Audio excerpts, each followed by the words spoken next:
people respecting me, because I usually say it sometimes, like in our organization, our management, it's all women. It's literally women. Sometimes you find with guys, when a woman is saying, this, I need this to be done, this.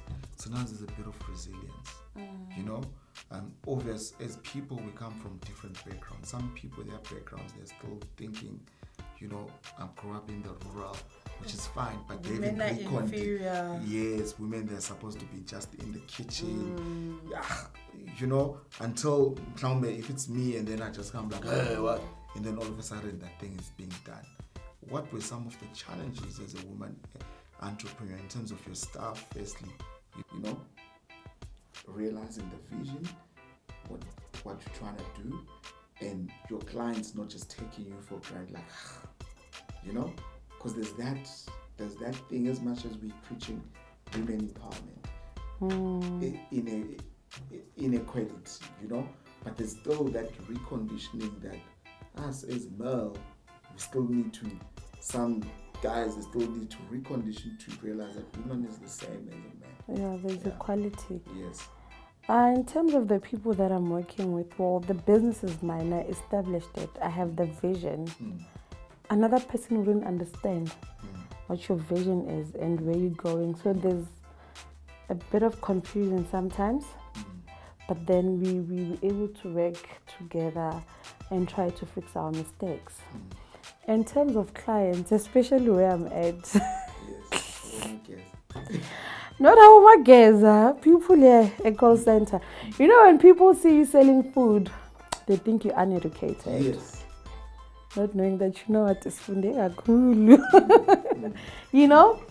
But then with my mom taught me that treat your customers proper. Even if that you see that this one is coming up with stories, don't complain in front of them. You understand? Give them the satisfaction. People who treat other people inferior, they have inner problems themselves.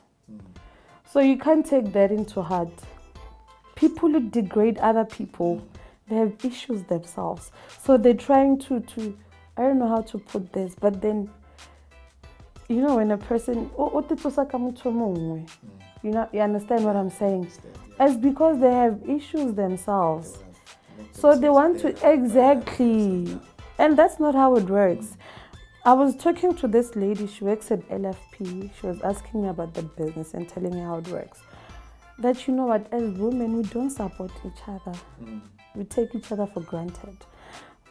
If we women ourselves start supporting and uplifting each other and become one thing, I think men will also notice that there's something there. But then if we're still mistreating each other, taking each other for granted, then how are we expecting men to respect us? It starts with us. And some of the hardships that you've had, earlier on we were talking about, as an entrepreneur, there's some bad months. I was telling you about that, one bad month that something looked amazing, we thought we had a contract, while it was just a bunch of words that didn't mean anything. What has been some of your challenges as an entrepreneur? Because sometimes, as an entrepreneur, there's this perception when you walk in like, I got money. Little do they know that. That's what I go through. You don't actually have money. Like, literally, you just trying to make this vision come alive. Not just for you, but for everybody. Growing up, I used to be called She's Girl, and people think that I have money. People think that my dad gave me money to start this business. He didn't. He wasn't sure about this. You know what I did? I joined Stokvel, and you know what? I said, guys, I need 20K. So it was 2,000 rands per month. I got mine in January. That's how I bought the trailer. I remember when I was doing my first driver's license in 2010, I had an accident. Then, since then, driving for me was an issue. So I had to get a driver. Until May, that's when I started driving again. So there were extra costs for me, having to pay a driver, having to pay the person who cooks, and everything. Black text me with us, my aunt. She was demanding money up and down, left and right. So I decided that, you know what, you're going to start cooking pap for me. I can't be working and giving you my money. No. Because now the same money that you want from me is the same money that I have to pay. When I get home, cousins, whoever, one person next door, they want money. When you tell them that, you know what, guys, there's a budget. I need to save, I need to see my profit. The same 10 rands which you want from me is my profit. People don't, they take that for granted. Yes.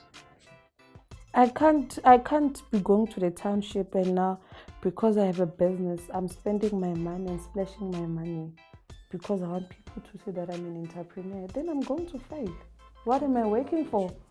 What am I working for? You know, you need to have short and long-term goals. You can't start a business and not want to grow. You need to know where you're going. Why you started this business, where do you want to see yourself in 2 or 3 years' time? But then if you're splashing your money, giving money out whenever and wherever a person needs help, you're going nowhere. And ultimately you're going to give up because you only have 100 rands in your bank. You don't see the money. Exactly. There's no growth for you. Yes. You know, you just touched certain aspects, right? Stock fair. What's your take? My wife, she loves this stock fair. Actually, this year, I actually got the opportunity to be in that stock fair. It was really amazing. You know, stock fair, they've always been there, guys. You know, it's something that when we were growing up, you find that it's, you know, towards end of December, your parents, they just go buy groceries, all this and that. Your take about stock fella saying that, you know what, stock fella is able to help you to raise capital for your business that you have now that's employing people and is able to cover the black tax. You know, your thought about, you know, stock fella, the perception of the stock fair.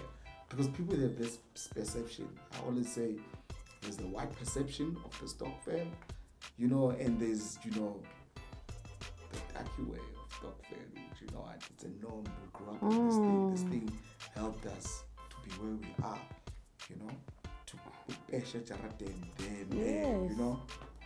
For me, it's a norm. My mom loves stock fairs. She introduced me to this whole thing. I remember when I was in grade 8, my father bought me lots of candies. Yeah, and sweets for me to sell, to make my own income, but my mom hijacked it. So that's where the stock fair thing started. She is a person, she even employs a person to sell the sweets and snacks for kids. So with us, people who receive hard cash, it helps us save. And then once you get your money, then you put it to your bank account. So it's just a way of saving for us, especially for business people who receive hard cash every day. Because I play with some lady, she sells fat cooks in the morning. You know, you take these people for granted, they work. I was shocked at how much she makes. That lady is hardworking, she comes from Tando. No wonder the double stories. Nice. In the morning. Love Tando, eh? In the morning, ne? Yeah. It's And then 10:30, she goes to a nearby primary school. She sells food, she sells snacks, she sells drinks. That's how hardworking she is. You know, I was shocked at her stock fair amount every day.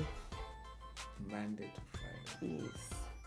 And she manages her time. No one tells her what time she should get to work. Sure. Yes. She's making more than what it does. She's making money. And you know, it's sad to see. We can't expect jobs every day, and we can't expect to start fancy businesses. But then I always say, you see, fancy businesses, they look fancy but don't know. Exactly. So there's lately I've been saying to my colleagues, it's powerful to get money every day. They're like, what do you mean? I'm like, the second the other day I was showing my boys the wood. I'm like, I'm gonna look my old chicken dust. Oh, they make money. Chicken dust. $80 a day. We are but calculate that chicken dust, how many people buy. You know, actually, the township market is bigger than the ones around here. You know, with Alex Ejabdinili one, where there's supposed to be 2 houses, there's like 50 people inside. When you start a business, know your target, know your market, and have a proper location. So it's very important to know your target market and your location. Yes. Because with us in winter, we cash in from your paraffin, we cash in from your candles, we cash in from your bread. We take double the normal order of bread. Yes, because there's no electricity. Stock up on your perishable food, your canned fish, your baked goods. Whoever that wants to start a puzzle shop, they're hearing me. Stock your merches. So don't rush yourself into moving into fancy offices or wanting fancy locations. Those fancy locations will dry you out. You have to pay for rent, you have to pay electricity. So all your profit goes towards that. And to follow young people who are unemployed, I just wish that, you know what, start small. Don't undermine those small businesses. I saw this guy on Facebook. He does fed cooks. He makes money. You know, we could learn a lot from these women in Makonin, selling fed cooks, selling your sweets, your chicken dust and everything. Yo, those women are street smart. They're money savvy. They're hustlers. And if we could learn from them, then we would see that, you know what, starting a business, we all start small. And it doesn't have to be glamour. So would you say that's one thing that you have learned growing up in the township, or that you have learned from your mom, from your dad, that's street smart and it's helping you, you know, in your businesses? Not just the book, because sometimes it's good to go to school, but sometimes when you understand the street smartness of, you know, what do the people want, and all of that, do you think that has helped you as an entrepreneur? It has, because most of the knowledge that I'm applying to my business, it's not what I learned at Varsity College, but it's growing up in the street and observing. What is it that you've learned from your mom? I've learned from my dad. What is it? What is one big lesson that you've learned from your dad? That you work hard for everything in life. Before I wrap it up, your mobile kitchen, you know, what are your dreams about your mobile kitchen? How far do you want to take it? You know, I know it's gonna be successful. How do you know where to for you? Where are you taking this? My dream was to have a canteen which was shattered. But then as an entrepreneur, you need to always have a plan. When you fail here, you need to know that, you know what, since I failed. But then I also didn't have this plan. The kitchen? Yes, the mobile kitchen. Kitchen. I cried that day.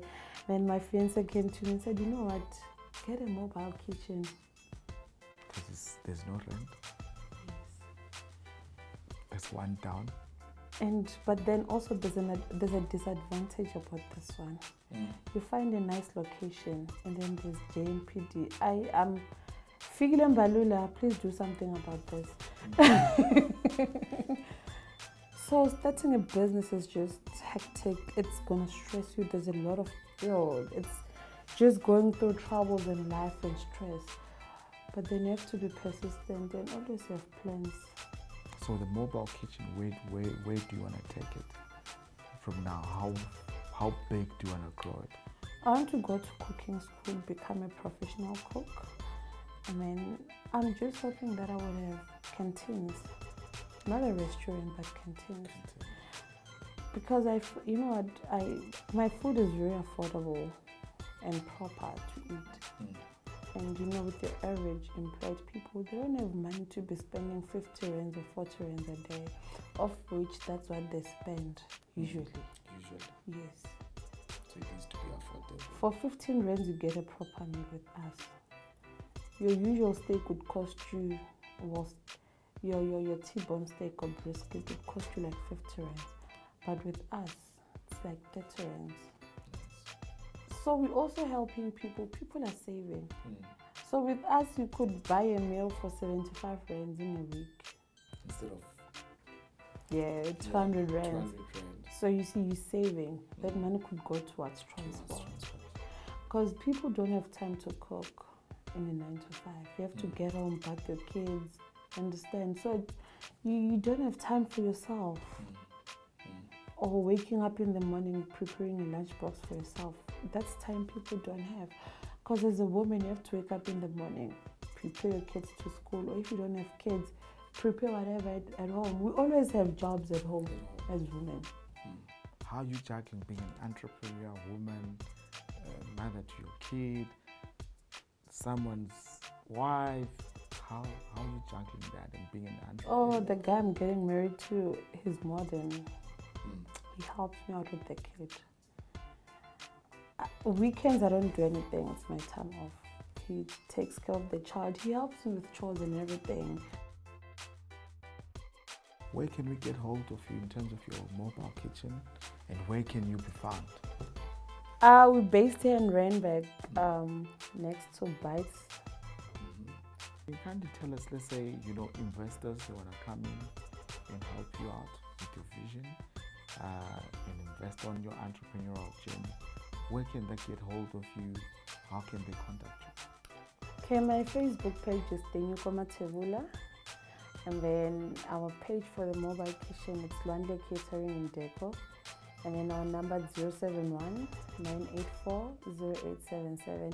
So that's basically the number I use for all my businesses. That's my cell number. I don't know the landline off by heart. Yes. Your email address? They can use Mathebula Tinyiko86@yahoo.com or tinyiko@extremeexposure.co.za. Do you do deliveries? Yes, we deliver. They can contact us on the number which I just gave out, and then we also deliver around Randburg. Thank you so much for watching the marathon. It means the world to us. Don't forget to subscribe and like below. We're on the streets of social media. You heard it from our lovely guest, Tinyiko, what she was talking about in terms of the ups and downs of entrepreneurship and the opportunities that are out there. A lot of people, they are complaining, saying, there's no work, I'm gonna spani. But whereas, there's something called township entrepreneurial, where there's gaps within the township. Your everyday need for a human being, you can fulfill that gap as an entrepreneur. I hope this episode was fulfilling to you that's watching this. I hope this episode did add value to you and it transforms your life to become a better entrepreneur. Don't forget to subscribe, like below, follow Tinyiko on all her social platforms, engage with her. I think it's high time that, as a media executive, to say to other media executives, whether you're white, darky, Jew, whatever, let's open platforms for great people that are doing amazing work for NGOs, Limpopo is big. Get in there, Be part of the transformation. When we're talking about transformation, we're not talking about Soweto, we're not talking about Tembisa only, But let's go to the rural aspects of, CSI and transformation. When we're talking about 4.0, let's get in there to all entrepreneurs that are out there. Hopefully, we can all be part of the movers and shakers. It will really, really mean a lot if someone is watching this and they want to be part of the movement that Memch is doing, We have already dedicated that we'll partake in one of the CSI. It's a challenge to everyone that's out there. Thank you so much for watching. We out. Peace. Woo!